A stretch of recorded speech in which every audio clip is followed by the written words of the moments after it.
transport guided notes. Learning targets, I can understand how cells transport materials. I can identify examples of passive and active transport.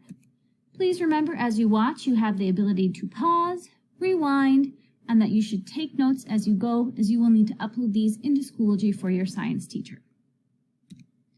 Our first term is homeostasis.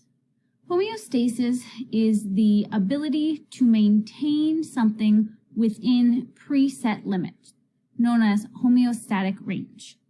Homeostasis promotes the best functional condition for an organism. Examples of homeostasis include body temperature. So you have a normal body temperature of about 98.6 degrees Fahrenheit.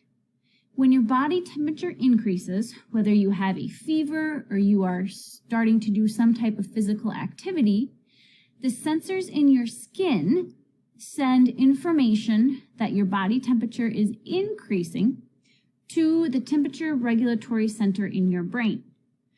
Your brain then sends messages to the sweat glands throughout your body, causing you to sweat. When you sweat, right, you get this liquidy layer on your skin. Evaporation occurs, and evaporation is a process of cooling, thus decreasing your body's temperature. Again, all with the goal of maintaining homeostasis, so those certain preset temperature limits in which your body functions the best. Other examples of homeostasis in your body include blood sugar levels. So your blood sugar is always regulated despite changes in your environment, your diet, or levels of activity. Equilibrium. Equilibrium is when concentrations or amounts of something are equal throughout a space. Okay? So our picture up here is an example of equilibrium. These black dots are equally spaced throughout this blue box. Our cells want to be in equilibrium. They function the best here. We know too that our cell membrane helps maintain homeostasis or equilibrium by controlling what enters and exits the cell. We have two types of cell transport: passive transport and active transport. Looking at our pictures here, passive and active, hopefully you see one of the biggest differences between passive and active transport is the use of ATP energy. So let's talk about passive transport first. Passive transport is the diffusion or movement of molecules across our cell membrane without the use of energy. Here, molecules are going to move from high concentrations, so a lot, to low concentrations. They move with a concentration gradient, and they will continue to move so until equilibrium is reached. Examples of passive transport in your body include the movement of carbon dioxide and water.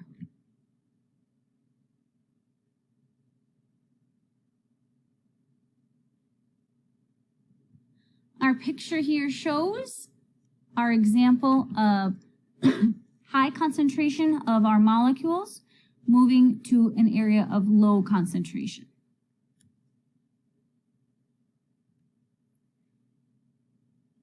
I compare passive transport to riding a bicycle down a hill as an easy way for me to remember what passive transport means.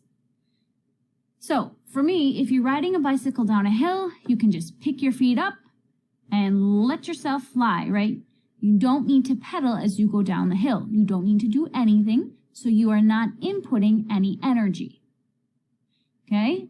It's also a lot like moving from high concentration, think high up on the mountain, to a low concentration at the lower part of the hill. High concentration to low concentration requires no energy. That is passive transport. For the scope of this class, there are two types of passive transport that we're going to talk about. The first is osmosis. Osmosis is the diffusion of water molecules across the cell membrane. Again, we're moving from high concentrations to low concentrations. No energy is required, and it will continue until concentrations reach equilibrium.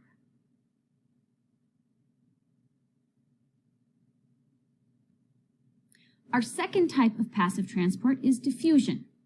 Diffusion is any molecule except water, that would be osmosis, moving across the cell membrane. Again, no energy is required, and it will move from high concentrations where there are many to low concentrations when there are few. An example of this, if you have a beaker of water and you put a drop of dye, right, those molecules of dye are going to be in a high concentration as that dye first enters the water, and eventually equilibrium will be reached because all of those dye molecules will spread themselves out into your beaker of water, creating a nice even color. Other examples of diffusion, if somebody in school next to your locker sprays some perfume, there's going to be a high concentration of those perfume molecules, and you're really going to smell that perfume. Throughout the day, those perfume molecules will diffuse into the air and you will smell them less. Passive transport, we have active transport. Active transport is the movement of molecules across the cell membrane using ATP energy. ATP energy is the cell's form of energy. Here we have movement from low concentrations to high concentrations, so the opposite of passive transport. Here molecules are going to move against the concentration gradient. Examples of when this happens in your body is when sodium and potassium are moved around in your cell. Active transport also happens when molecules are too large to easily move through the cell membrane. Examples of when this happens in your body is when glucose and starch are moved.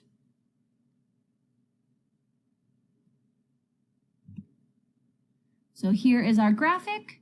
Notice here we have low concentration to high concentration. So we need our ATP energy here in order to facilitate that movement going against the concentration gradient.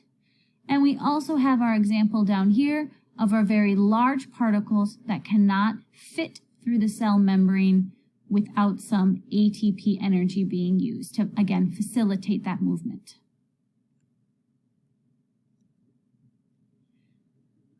Active transport can be compared, again, to riding a bicycle, but this time up the hill. So now, if you're thinking about moving from an area of low concentration at the bottom of a hill to an area of high concentration at the top of the hill, it's going to require a lot of energy. You're going to have to really think about pedaling up that hill. You're going to have to paddle really hard, spend a lot of energy, just like active transport.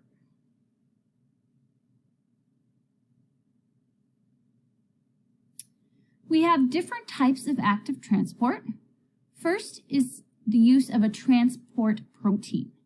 So there are proteins embedded in the cell membrane that pick up molecules and carry them across the cell membrane. So here in our picture, these green circles are representing different proteins embedded in our phospholipid bilayer of our cell membrane here.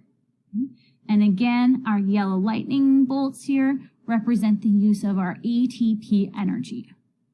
Here you will see these larger yellow molecules are typically going to be too large to fit through our little pores of our cell membrane.